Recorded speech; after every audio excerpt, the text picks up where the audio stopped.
हम लोग बायोलॉजी देख रहे हैं। ह्यूमन रिप्रोडक्शन चैप्टर का नाम है, एनसीईआरटी से देख रहे हैं। 3.5 पढ़ रहे हैं, फर्टिलाइजेशन एंड इम्प्लांटेशन।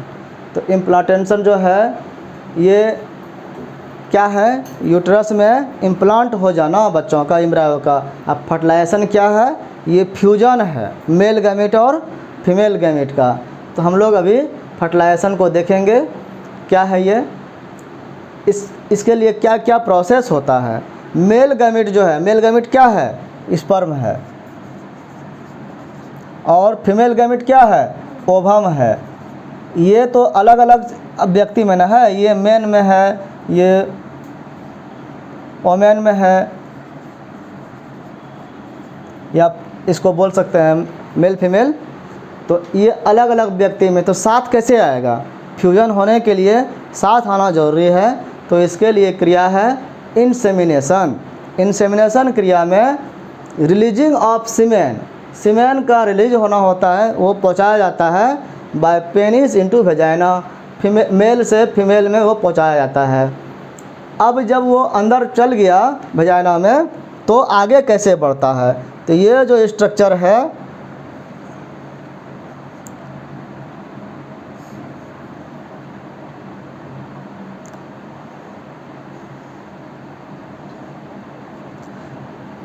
ये जो सर्विक्स का एरिया है और ये जो है ये फैलोपियन ट्यूब का एरिया है। इस जगह जो है ओवरी है, ठीक है, और यहाँ से ओवा निकला, ये इधर एंट्री किया, और स्पर्म जो है यहाँ पर डाला गया, स्पर्म है यहाँ पर। अब ये और ये कैसे मिलेगा, ये मिलने की क्रिया को कहते हैं फर्टिलाइजेशन। जो होगा यहाँ पर, वो कहाँ मिलेगा, यहाँ एम्पुला में मिलेगा। ये यूट्रस में नहीं मिलेगा, ये यूट्रस इसमें आकर के प्लांट होगा, इम्प्लांट, लेकिन मिलेगा कहाँ, मिलेगा वो एम्पुला में, फैलोपियन ट्यूब में मिलता है। तो ये यहाँ से यहाँ पहुँचने के लिए इसको बड़ा जर्नी करना पड़ता है, इसको यहाँ से वहाँ मूवमेंट करना पड़ता है, यहाँ से यहाँ मूवमेंट करना पड़ता है। ये कैसे होगा, तो अब ये बहुत सारा संख्या में आएगा, तब ना कुछ इधर भी चल जाएगा, भटक जाएगा, दोनों तरफ रास्ता जा रहा है। तो ये यहाँ से यहाँ कैसे जाएगा, इसके लिए इसमें गति चाहिए, गति होने करने के लिए एनर्जी चाहिए। तो स्पर्म में जानते हैं कि माइटोकॉन्ड्रिया होता है, जो मेन बॉडी में था माइटोकॉन्ड्रिया, उसमें उसका एनर्जी का उपयोग पूंछ से चलने के लिए किया जाता था। तो जो स्पर्म होता है वो मोटाइल होता है, मतलब गतिशील होने वाला है। तो वो इसीलिए कहा गया मोटाइल स्पर्म, मतलब स्पर्म चलने वाला है, गतिमान है। स्विम रैपिडली, जैसे यहाँ पर इंसेमिनेट किया जाता है वो रैपिडली स्विम करता है, तैरता है फास्टली। और चूँकि उसमें जो है कुछ स्ट्रांग जो होगा वही सबसे आगे रहेगा, जाता है वो थोक में, लेकिन सब वहाँ पर पहुँचता नहीं है, पहुँचना है एक ही को। तो जितने लोग यहाँ पर स्पर्म गए वो स्विम करेगा rapidly and pass through the cervix, और ये जो सर्विक्स एरिया, जो सकरा एरिया है, इससे वो पास करता है, बहुत पास करेगा, बहुत इधरे निकल जाएगा।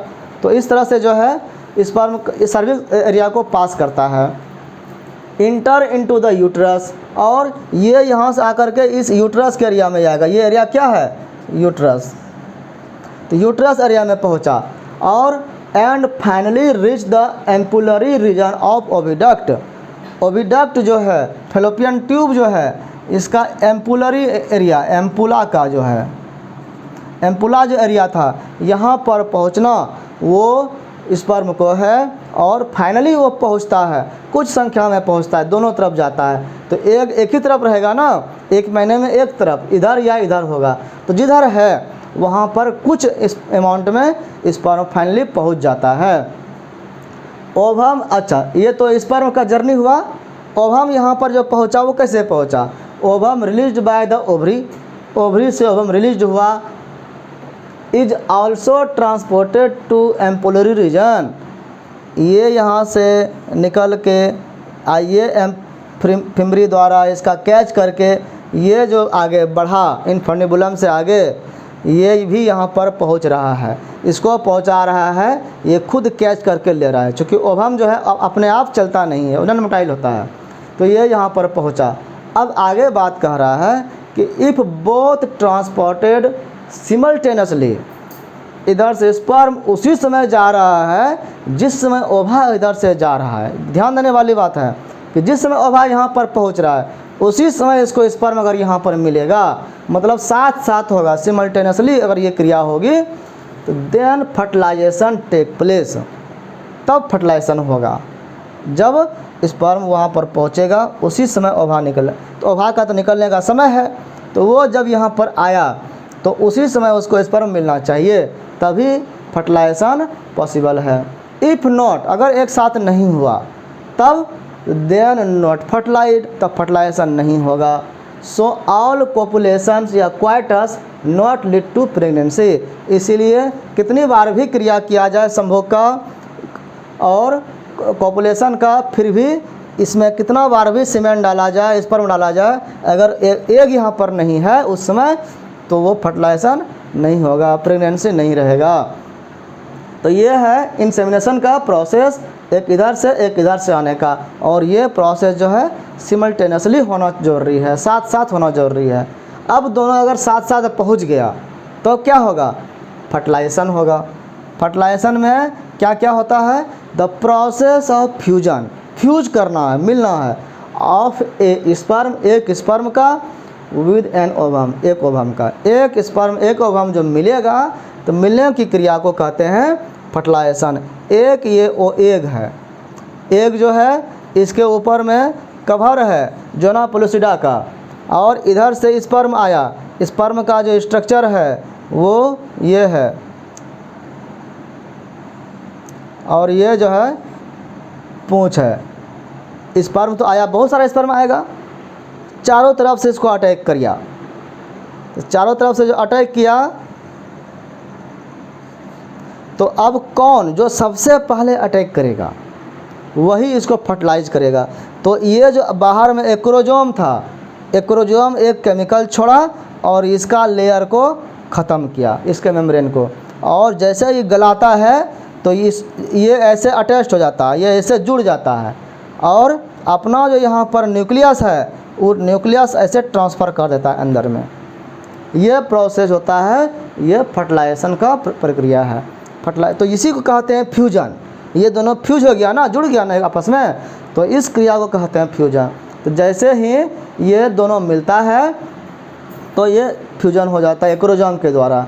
तो ये स्पर्म कम इन कॉन्टैक्ट में जब आता है ओवा का with the zona pellucida, zona pellucida के संपर्क में आया, तो लेयर ऑफ द ओवम, पहले इसके जो लेयर था उसके संपर्क में आया। The secretion of the acrosome, acrosome का जो सेक्रेशन हुआ, जो लिक्विड इससे निकला, help the sperm inter into the cytoplasm, इसके हेल्प से, इसके केमिकल के हेल्प से स्पर्म यहाँ, स्पर्म मतलब स्पर्म का सेल जो है न्यूक्लियस, वो इस साइटोप्लाज्म में इंटर करने में मदद मिला इसको। ऑफ द ओवम, ओवम के साइटोप्लाज्म में, through the zona pellucida and plasma membrane, इसमें जोना पेलुसिडा बाहर में है और ये प्लाज्मा मेम्ब्रेन है, तो दो लेयर को पार करके अंदर गया। दिस इंड्यूसेस, जैसे ये अंदर जाता है इसके साथ ही एक और घटना घटता है, इंड्यूस करता है। क्या करता है? Completion of the meiotic division of the secondary oocyte, जो ओवरी में वहाँ पर सेकेंडरी उसका मियोसिस डिवीजन आधा होकर रुका हुआ था, वो यहाँ आकर के कंप्लीट होता है। दिस इंड्यूसेस जो है वो कंप्लीशन कर देता है माइटोटिक, उसका जो डिवीजन था उस साइड का, सेकेंडरी उस साइड का, तो यहाँ पर आकर के वो इसमें जुड़ा। अब जो है जैसे डिवीज़न इसका से, इसमें जो न्यूक्लियस था उसमें जो जैसे दो डिवीज़न हुआ तो क्या क्या बनेगा? एगो बनेगा बड़ा वाला, एगो बनेगा छोटा वाला, दो गो न्यूक्लियस बनेगा। अब बड़ा वाला जो न्यूक्लियस है यही, ये क्या होता है, इसी में मेन जीन रहता है, क्रोमोजोम रहता है 23 क्रोमोजोम जो है इसी में, इसमें भी रहेगा, लेकिन ये पोलर कहलाएगा। तो वही कहा जा रहा है कि दो तरह के डिवीज़न जब बनता है, दो सेल बनता है, formation of A second polar body, एक सेकेंड पोलर बॉडी बन जाएगा अलग, और ये हैप्लॉइड ओवम बनेगा। हैप्लॉइड ओवम जो है उसको कहेंगे ऊटीड। ऊटीड क्या हो गया? यही मेन ओवा हो गया, जो लार्जर होगा, बड़ा साइज का होगा। हैप्लॉइड ओवम, जो दोनों हैप्लॉइड है, ये स्पर्म भी हैप्लॉइड है और ऊटिड भी हैप्लॉइड है। And haploid nucleus of the sperm, इस स्पर्म का हैप्लॉइड न्यूक्लियस जो है ये मिला, तो 23 इसका मान लो यही है, तो 23 दोनों मिल करके कितना हो जाएगा, 46 हो जाएगा। तो ये दोनों फ्यूज कर जाता है आपस में, प्लस हो जाता है। तो इस तरह से प्लस होकर के वो फॉर्म फ्यूज टुगेदर, फ्यूज कर जाता है, मिल जाता है, to form a diploid zygote. ये फिर डायप्लॉइड जाइगोट बन जाता है, जिसका संख्या 46 होगा। और इस तरह से ये फर्टिलाइज्ड ओवम हो गया, जो जिसमें स्पर्म का भी संख्या आ गया। अब ये बीज रूप में है, बीज रूप में जब है तो यही डेवलप करके एम्ब्रायो बनेगा, बच्चों में विकास होगा। और ये कैसे यहाँ से यहाँ आकर के इम्प्लांट होता है, इसको हम लोग अगले वीडियो में देखेंगे।